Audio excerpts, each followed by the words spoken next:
যে পুরুষ তোমার মতো অসম্ভব মায়াবতী মেয়েটাকেও নিজের করে পাওয়ার পরেও তোমায় মায়া করতে পারেনি, তাকে ছেড়ে আসো।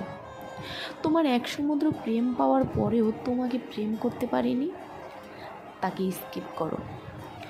তোমার ভালোবাসা পাওয়ার সমস্ত যোগ্যতা থাকা সত্ত্বেও যে পুরুষ তোমাকে আঁকড়ে ধরেনি, তাকেও আঁকড়ে ধরে তোমার জীবনটা লালনা করো না।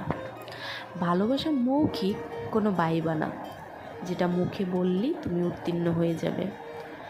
ভালোবাসা হলো কাজে ও কর্মে ফুটিয়ে তোলার বিষয়। পুরুষটি তোমাকে ভালোবাসে, তুমি মুখে শুনলে প্রমাণিত হয়েও না, কারণ মৌখিক গল্পে আমরা অনেক কথাই বলতে পারি।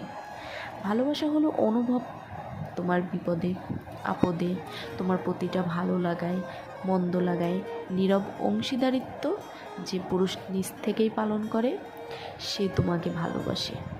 তোমার মুখে সামান্য হাসির জন্য যে পুরুষ তাকে উৎসর্গ করতে পারে, সে তোমাকে ভালোবাসে।